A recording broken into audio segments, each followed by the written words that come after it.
헬라의 철학자인 탈레스는 만물의 근원은 물이다, 그렇게 주장을 했습니다. 사실 모든 생물들은 물에 근거하고 있습니다. 그래서 우주를 연구하는 학자들이 지구 이외에 어떤 별에 생물이 살고 있는지 없는지 추적할 때에 가장 먼저 조사하는 것이 그 별에 물이 있는가를 조사해 본다고 합니다. 왜냐하면 모든 생명체는 물이 있어야만 살 수 있기 때문에 물의 존재 여부가 곧 생명체의 존재 여부가 되는 겁니다. 이처럼 물은 생명의 근원입니다. 여러분, 우리 인체만 하더라도 피의 90%가 물이고, 그리고 살의 80%가 물이고, 우리 뼈에는 물이 없는 것 같아도 뼈의 25%가 물이라고 합니다. 여러분, 사람은 태어나기 전에 어머니 뱃속에서 10달 동안 지내게 되는데, 어머니 뱃속에 10달 동안 있을 때에 양수수 속에, 물 속에 있지 않습니까?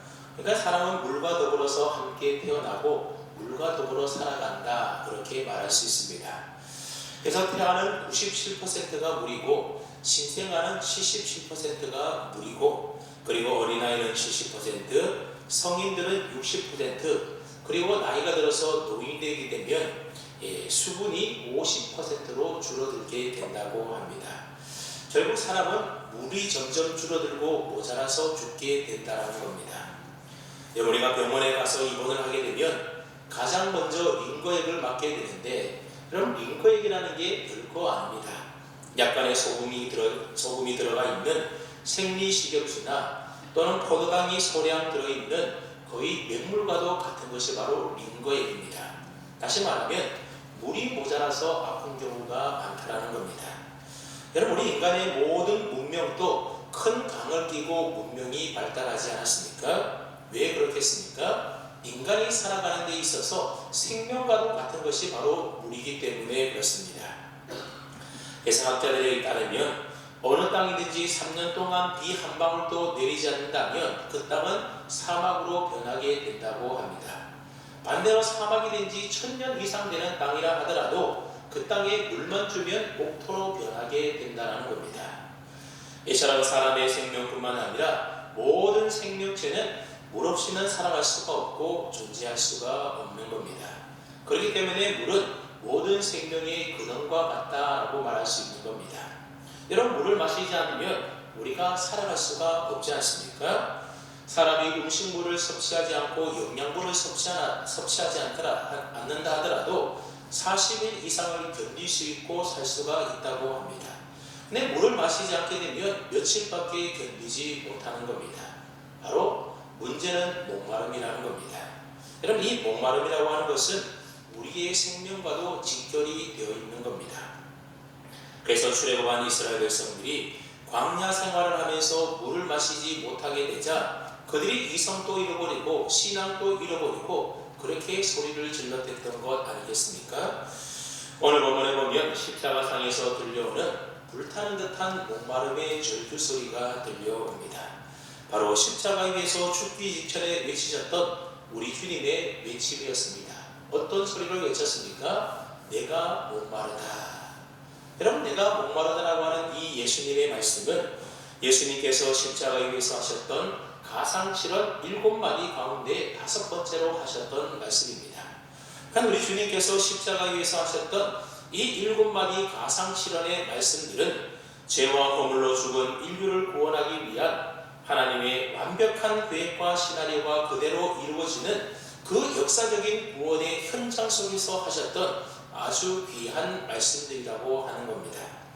그래서 가상실현은 그런 상황 속에서 예수님이 하신 말씀이기 때문에 그 말씀 하나하나에 아주 깊은 영적 의미가 담겨져 있고 새겨져 있는 아주 귀중하고 소중한 말씀이 아닐 수가 없는 겁니다.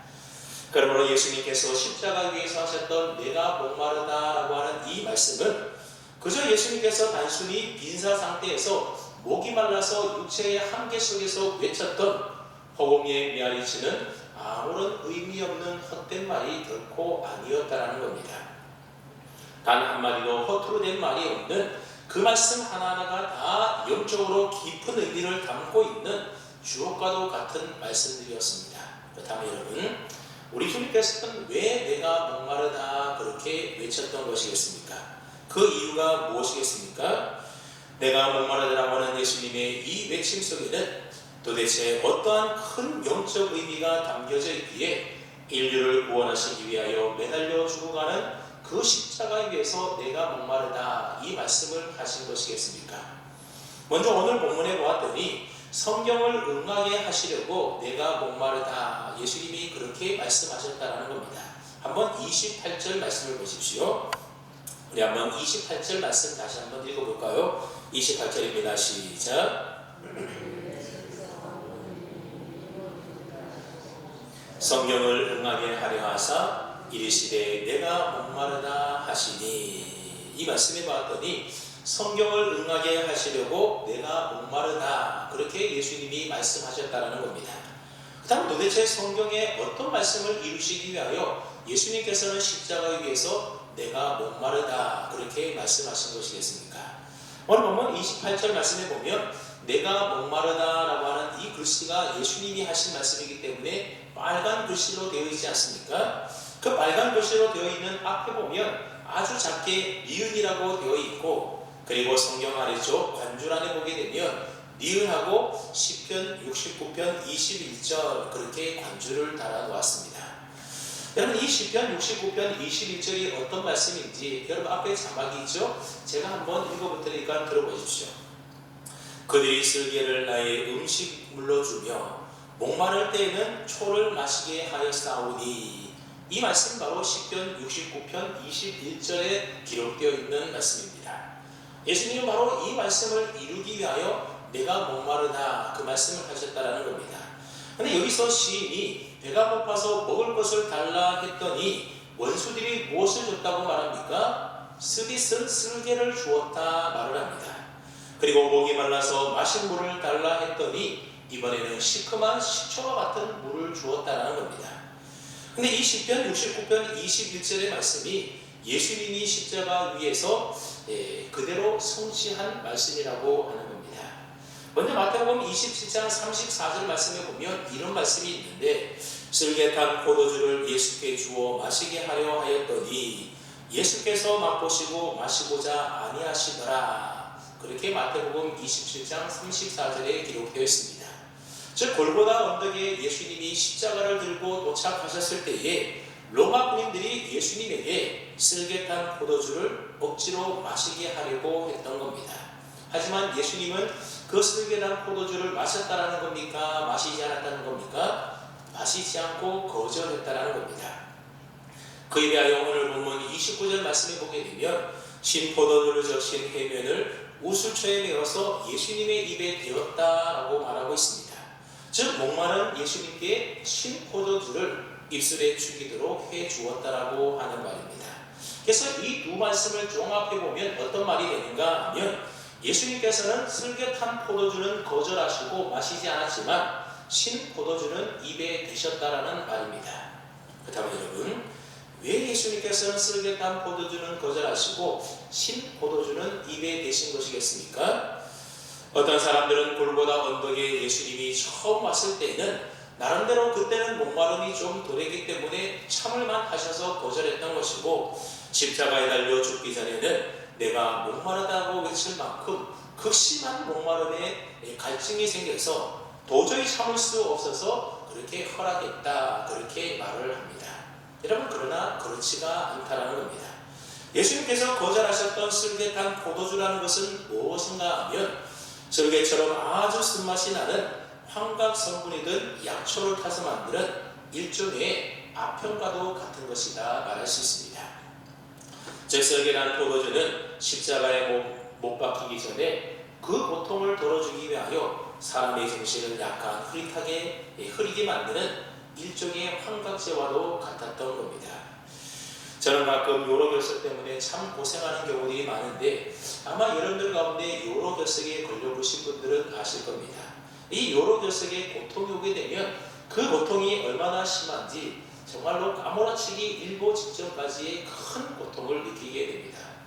그래서 병원 응급실에 가서 응급처치를 하면서 주사를 맞게 되는데 여러분 그때 맞는 주사는 일반 진통제가 아니라 마약 성분인 몰핀 계통의 주사를 맞게 됩니다.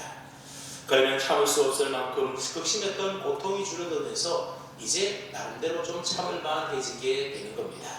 여러분, 쓰레기에 탄 포도주가 바로 그런 역할을 했다는 겁니다.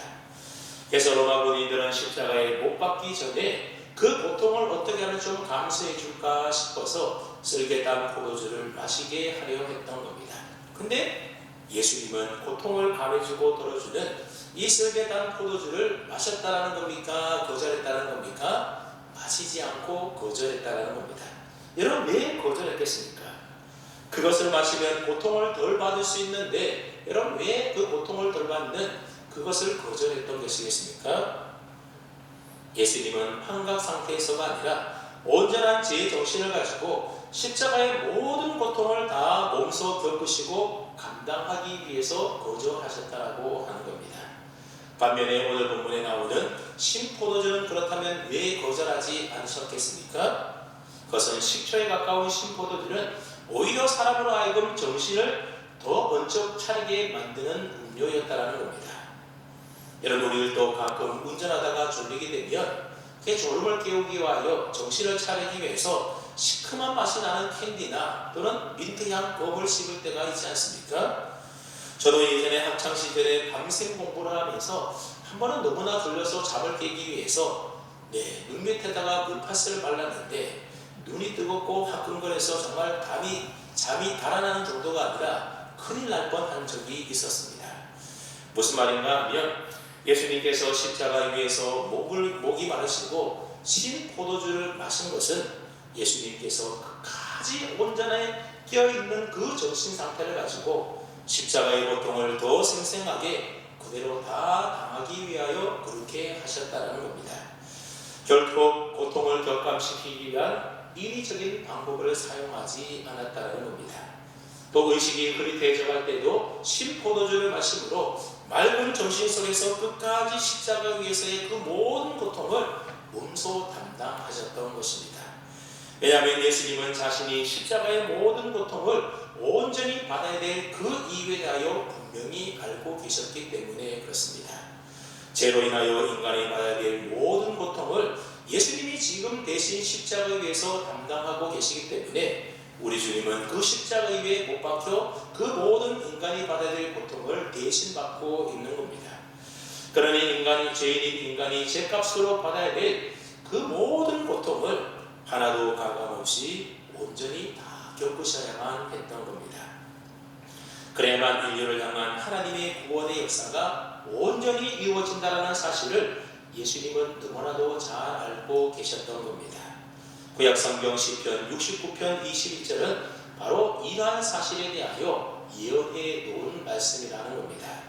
그리고 예수님은 이 예언의 말씀을 그대로 이루시기 위하여 내가 목마르다 하셨고, 그리고 그 말을 들었던 사람들이 신포도를 적신 해면을 우슬초에 매달아서 예수님의 입에 대어 주었던 겁니다. 그래서 예수님은 성경의 예언의 말씀대로 신포도주를 입에 대심으로 맑은 정신을 가지고 끝까지 그 모든 고통을 다 담당하심으로 우리의 구원을 이루어 주셨던 것입니다. 그러므로 내가 목마르다 하신 이 예수님의 절규는 우리를 구원하시기 위하여 성경의 예언의 말씀을 성취하신 주님의 온전한 순종이었던 것입니다. 여러분, 그렇게 볼 때에 내가 목마르다라고 하신 이 예수님의 말씀 속에서 우리는 바로 참 인간의 몸을 입고 이 땅에 오신 예수님을 만나게 됩니다. 여러분, 예수님의 타는 듯한 이 목마름이라고 하는 것은 결코 거짓으로 꾸며낸 말이 아니라는 겁니다. 그런데 당시의 영지주의자들은 예수님의 이 목마름이 육체의 목마름이 아니라 영적인 목마름이었다, 정신적인 목마름이었다, 그렇게 주장을 했다는 겁니다. 사실 여러분, 오늘 본문인 요한복음이 기록될 당시에 기독교를 가장 위험한 이단 종파가 있었는데 그게 무엇인가 하면 바로 영지주의였습니다. 여러분, 영지주의자들은 이원론주의자들인데, 이원론이라고 하는 것은 우리 사람의 영혼은 참 선하지만 그러나 우리 인간의 눈에 보이는 육체는 악하다, 그렇게 주장하는 것이 바로 이원론이고, 이원론을 믿는 사람들이 영지주의자들이었습니다. 그래서 그들은 순수한 영이신 하나님이 인간의 악한 육체를 입을 수가 없다 그렇게 주장을 했던 겁니다. 그러다 보니 영지주의자들이 성경을 읽으면서 최고 걸림돌이 무엇이었는가 하면 바로 예수님의 성육신 사건이었던 겁니다. 어떻게 하나님의 아들이 인간의 악한 육체를 입고 이 땅에 오실 수 있을까? 그래서 그들은 성육신을 받아들이지 않고 믿지 않았던 겁니다. 그래서 영지주의자들은 예수님이 참 인간으로 이 세상에 오셨다는 사실을 믿지 않고 예수님은 참 인간이 아니고 그저 참 신이다 그렇게 믿었던 겁니다. 그래서 대신 그들은 가령설이라고 해서 예수님은 그저 눈으로 볼 때는 육신을 가진 것처럼 보이지만 그러나 실제로는 100% 영적인 존재라는 겁니다. 한마디로 영지주의자들은 예수님의 신성만 강조하고 우리들과 똑같은 육체를 갖고 있었던 인성을 갖고 계신 예수님에 대해서 그들은 믿지 않고 부인했던 겁니다. 그러다 보니 그들에게 있어서 예수님은 마치 유령과도 같은 존재가 되고 말았습니다. 가령 예수님께서 땅 위에 걸을 때도 예수님은 육체를 갖고 있지 않기 때문에 그 어떤 발자국도 남길 수 없었다 그렇게 주장을 합니다. 그리고 예수님이 십자가에 달리셨을 때도 진짜로 예수님이 고통당하신 것이 아니라 잠시 아픈 척 그렇게 시늉만 했을 뿐이라는 겁니다. 하지만 예수님께서 내가 목마르다 그렇게 말씀하신 것은 분명히 예수님이 우리와 똑같은 연약한 인간의 육신의 몸을 지니신 분이라는 것을 우리에게 보여주는 것입니다. 그러므로 영지주의자들의 생각은 결코 옳지가 않은 틀린 생각이고 성경적이지 않는 생각입니다.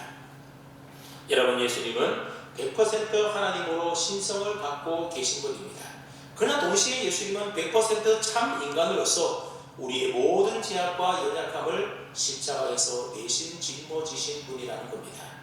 그렇기 때문에 예수님은 우리와 마찬가지로 배고픔을 똑같이 느끼셨기 때문에 음식을 먹어야만 했고 피곤하셔서 잠을 주무셔야만 했고 그리고 슬픈 일을 당할 때는 눈물을 흘리는 감정을 우리와 똑같이 갖고 계셨던 참 인성을 갖고 계셨던 분입니다.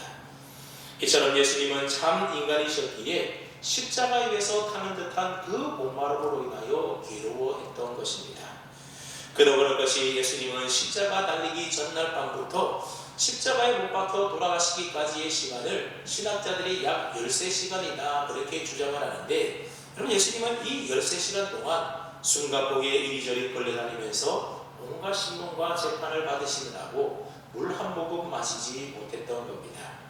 더구나 채찍을 맞으시고 십자가에 못 박히면서 너무나도 많은 피를 흘리셨기 때문에 목이 마를 대로 말라 있었다라는 겁니다. 그래서 트루맨 데이비스라고 하는 내과 의사가 쓴 현대의학으로 본 예수 그리스도의 고통이라는 책이 있는데, 이 책에 보게 되면 예수님께서 돌아가신 이유에 대하여 이렇게 말합니다. 예수님은 과다출혈과 극도의 피로와 노출과 충격 그리고 질식 때문에 돌아가셨다 그렇게 이 의사는 주장을 합니다. 그런데 이 모든 원인이 다 탈수와 관계가 있다는 겁니다. 여러분, 십자가형이라고 하는 것은 기본적으로 죄수를 십자가에 매달아서 탈수시켜서 죽이는 처형법이 바로 십자가형이었던 겁니다. 사람이 피를 많이 쏟게 되면 먼저 혈압이 떨어지게 되면서 정신이 몽롱해지게 됩니다. 그리고 심장은 남아있는 피의 양을 유지하기 위하여 더 이상의 소변을 만들어내지 않는다고 합니다. 그러면 몸의 기능이 완전히 망가지면서 우리 몸은 흘린 피를 보충하기 위하여 뭔가 액체를 요구하게 되는데, 이때에 불타는 듯한 목마름을 사람이 느끼게 된다는 겁니다. 엄청난 양의 피를 흘려서 생명이 미독한 상태의 마지막 단계에서 일어나는 것이 바로 그 증상 가운데 하나가 목이 타고 마르는 현상이라고 합니다. 그래서 예수님은 십자가에 위해 달려 돌아가시기 전에 내가 목마르다 그렇게 외치셨던 겁니다. 여러분, 이러한 사실로 볼 때에 우리 주님께서 내가 목마르다 그렇게 외치셨던 것은 예수님이 우리와 똑같이 연약한 육체를 갖고 계신 참 인간이셨음을 예수님 스스로가 증명해 보이신 것입니다. 그 다음에 여러분, 예수님께서 우리와 똑같은 육체의 성정을 가진 참 인간이라는 사실이 왜 이토록 중요하겠습니까? 그것은 예수님이 우리를 죄에서 구원하기 위해서는 예수님이 반드시 참 인간이 되셔야만 했기 때문에 그렇습니다. 여러분, 지금 예수님께서 십자가에 위해서 당하시는 그 고통과 죽으심은 누구 때문에 당하시는 고통이고 누구 때문에 죽는 죽음입니까? 바로 죄인된 저와 여러분들, 우리들의 죄를 위하여 십자가에서 고통당하시고 대속의 죽음을 죽고 계시는 겁니다. 그렇기 때문에 예수님의 고통은 곧 죄인인 내가 받아야 될 고통이었고, 예수님의 죽음은 죄인인 내가 죽어야 될 죽음이었다는 겁니다. 그러므로 예수님께서는 연약한 육체를 가진 내가 받아야 될 모든 고통과 아픔을 그대로 몸소 당해야만 그 대속의 은총이 효력을 발생할 수가 있게 되는 겁니다. 그렇습니다. 예수님은 십자가 위에서 참 인간으로서 우리를 구원하시기 위하여 내가 목마르다 처절한 외침을 부르짖었던 겁니다. 그러나 그 무엇보다도 예수님께서 십자가 위에서 내가 목마르다 그렇게 외쳤던 것은 우리 인간의 목마른 갈증을 영원히 해소해 주기 위하여 그렇게 하셨다는 겁니다.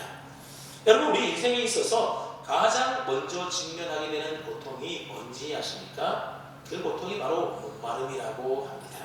그래서 젖먹이 아이가 어머니 뱃속에서 평안히 있다가 이 세상에 태어나자마자 먼저 울음을 크게 터뜨리게 되는데, 그것은 바로 아기가 태어나게 되면서 이제 입으로 호흡을 하게 됨으로 인해서 생기는 목마름 때문에 아기가 그렇게 운다라고 합니다.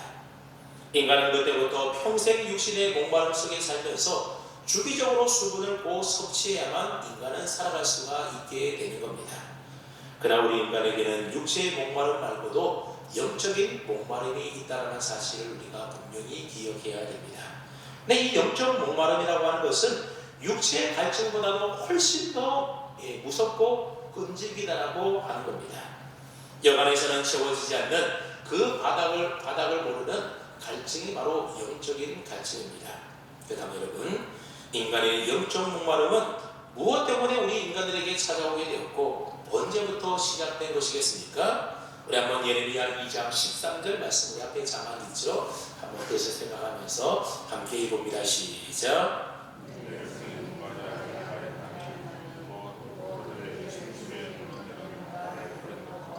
스스로 웅덩이를 판 것인데 그것은 그 물을 가두지 못할 터진 웅덩이들이니라. 아멘. 여기 보니 내 백성이 두 가지 악을 행했는데 어떤 악을 행했다고 말합니까? 첫째는 그들의 생수의 근원이 되시는 하나님을 버린 악을 범했다, 그렇게 말하고 있습니다. 여러분, 생수의 근원을 버렸으니 목마른 것이 당연하지 않겠습니까? 둘째는 그들이 목이 마르니까 스스로 웅덩이를 팠는데, 여러분, 그 웅덩이는 물이 나오는 웅덩이가 아니라 어떤 웅덩이라는 겁니까? 물을 가두지 못하는 터진 웅덩이라는 겁니다. 그 웅덩이에는 물을 부어 놓아도 터진 웅덩이이기 때문에 물을 가둘 수가 없는 웅덩이입니다. 쉽게 말하면 밑빠진 독이라는 겁니다. 그러니 인간의 목마름이라고 하는 것은 생수의 근원 되시는 하나님을 버림으로부터 시작이 되었다는 겁니다. 여러분, 창세기에 보게 되면 아담과 하와가 하나님께 범죄하여 하나님을 저버리지 않습니까? 그때부터 인간의 영적인 목마름이 시작이 된 겁니다. 그때부터 인간은 그 영적 목마름을 채워보려고 스스로 웅덩이를 팠지만 그 웅덩이는 물을 가두지 못하는 터진 웅덩이였기 때문에 인간의 영적 목마름은 그 어떤 것으로도 해결되지 않았던 겁니다. 그렇다면 인간의 이 영적 목마름은 무엇으로 해결할 수 있는 것이겠습니까? 하나님을 떠남으로 인하여 이 영적인 목마름이 왔기 때문에 하나님께로 회개하고 돌아와서 하나님과의 관계가 다시 회복될 때만 이 영적 목마름이 해결된다라고 하는 겁니다. 이런저런 방법 다 동원해서 세상의 다른 그 어떤 것으로 그 영적인 목마름을 채워보고 해결해 보려고 한다 하더라도 그 문제가 해결되지가 않는다는 겁니다. 여러분, 하나님은 한 영혼을 천하보다도 더 귀하게 믿지 않았습니까? 그렇기 때문에 한 영혼의 목마름에 온 천하를 다 채워 넣는다 하더라도 그 영혼이 만족할 수가 없는 겁니다.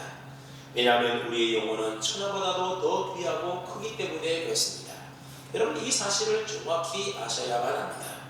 이 세상에 자기가 원하는 것 다 가져보고 채워보아도 우리 인간의 영혼은 도무지 만족함이 없다라고 하는 겁니다.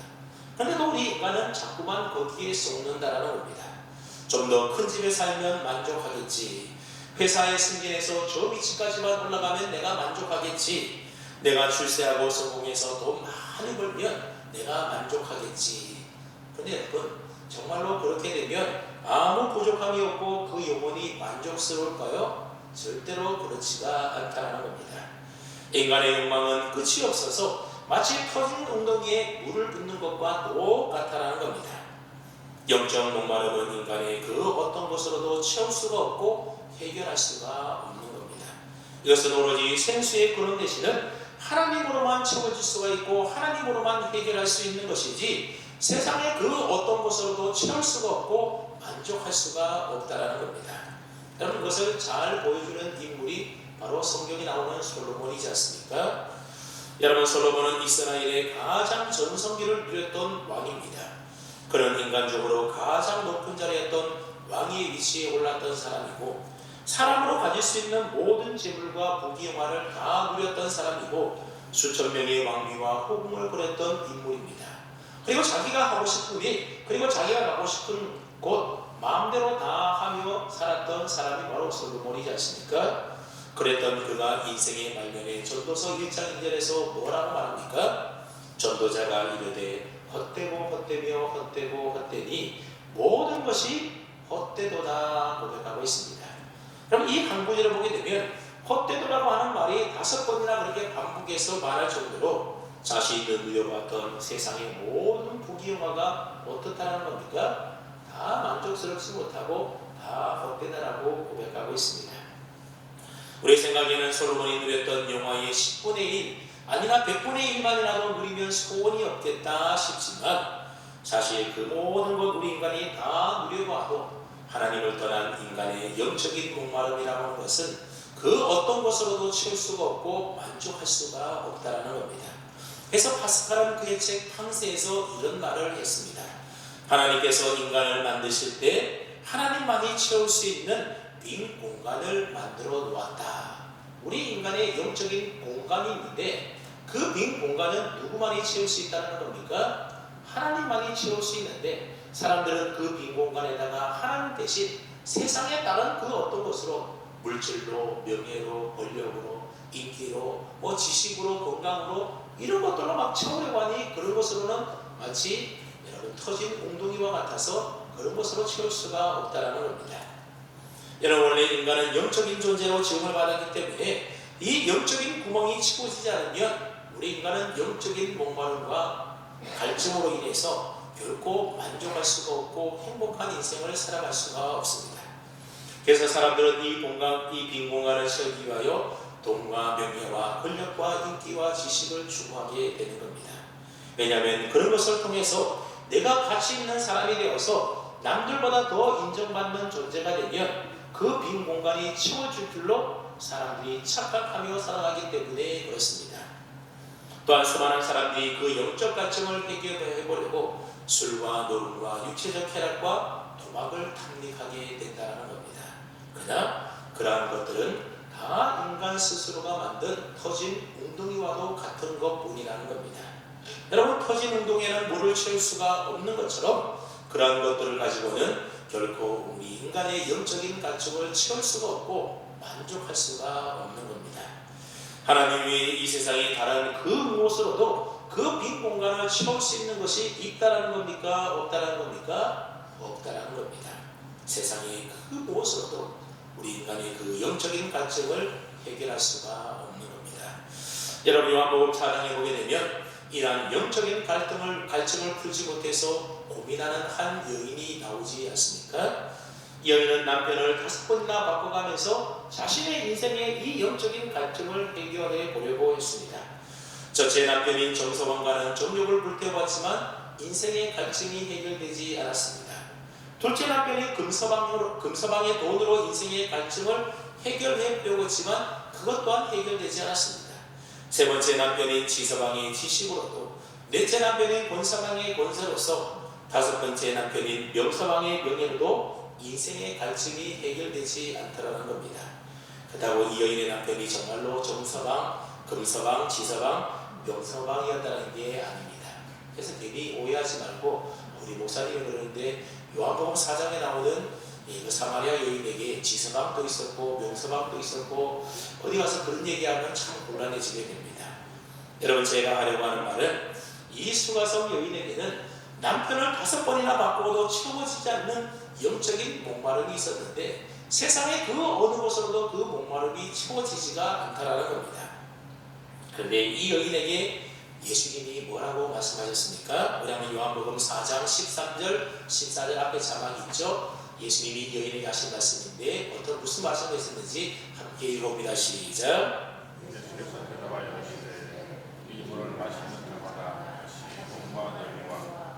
내가 주는 물을 마시는 자는 영원히 목마르지 아니하리니 나의 주는 물은 그 속에서 영생하도록 솟아나는 샘물이 되리라. 아멘. 그렇습니다. 예수님이 주는 물을 마시는 자마다 영원히 목마르지 아니할 것이다. 영적인 목마름 갈증이 다 해소된다는 겁니다. 왜 그렇습니까? 예수님만이 영생하도록 솟아나는 샘물이기 때문에 그렇습니다. 예수님이 예수님이 바로 생수의 근원이 되기 때문에 그렇습니다. 그러므로 우리는 생수의 근원이 되시는 주님께로 돌아와야만 우리의 영적인 목마름이 해결될 수가 있는 겁니다. 여러분, 누가복음 15장에 나오는 탕자가 자기 멋대로 살고 싶어서 아버지를 떠나서 먼 이방 나라로 가지 않습니까? 그래서 아버지가 준 유산으로 창기와 더불어 먹고 마시면서 자신이 하고 싶은 욕망을 따라서 다 해보았지만 여러분, 결국 아버지를 떠난 이 아들의 모습이 어떠합니까? 돼지가 먹는 지업 열매조차도 마음껏 먹지 못하는 신세가 되고 말았습니다. 그럼 여러분, 해결책이 무엇이겠습니까? 생수의 근원 되시고 영생하도록 솟아나는 아버지께로 돌아오면 된다는 겁니다. 그러면 아버지께서 가장 좋은 옷을 입혀주시고 아들임을 증명하는 반지를 끼워주시고 살찐 송아지를 잡아서 잔치를 베풀어 주시면서 아들로서의 모든 것들을 다 회복시켜 주는 것입니다. 우리가 살아가고 있는 이 자본주의 사회에서 자본주의 사회는 물질을 굉장히 중요시 하지 않습니까? 그래서 물질만 있으면 모든 것이 다 되고 물질만 있으면 최고인 물질 만능 시대 속에 오늘 저와 여러분들이 살아가고 있습니다. 근데 성경에도 보면 많은 부자들이 나오는데 그 중에도 누가복음에 보게 되면 3명의 부자가 연이어서 나오게 됩니다.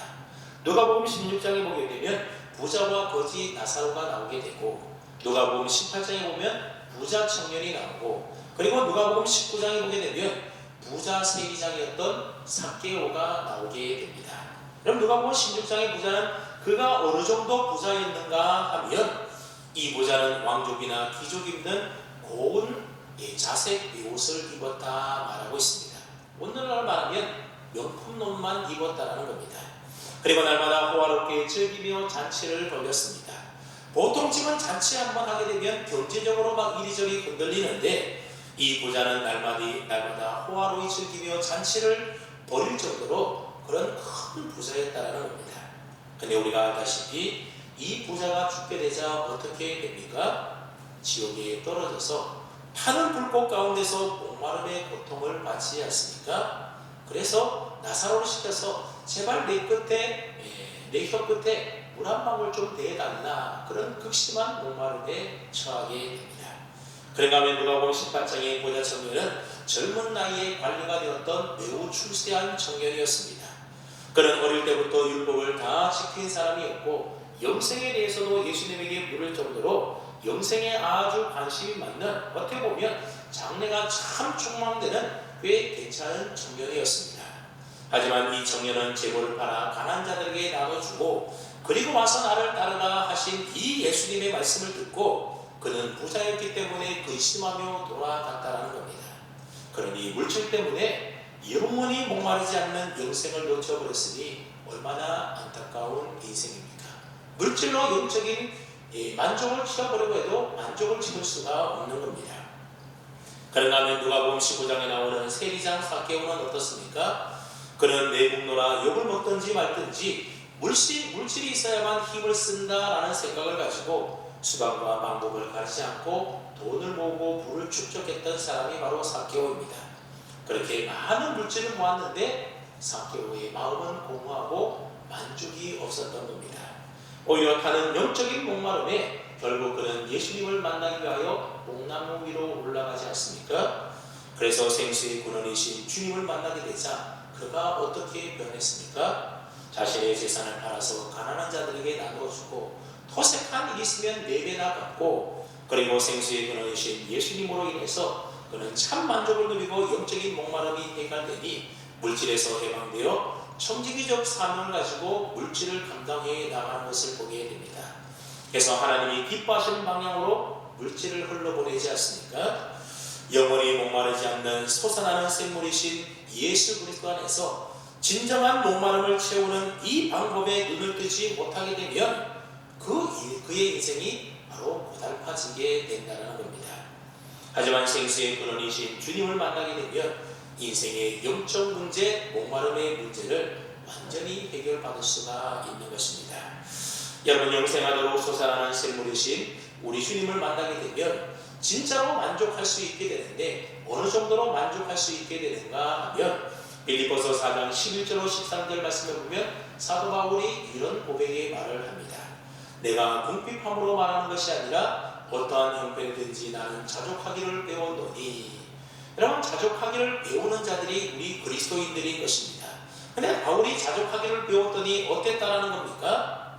나는 비천에 처할 줄도 알고 풍부에 처할 줄도 알아서 모든 일에 곧 배부름과 배고픔과 풍부와 궁핍에도 처할 줄 아는 일체의 비결을 배웠노라 말하고 있습니다.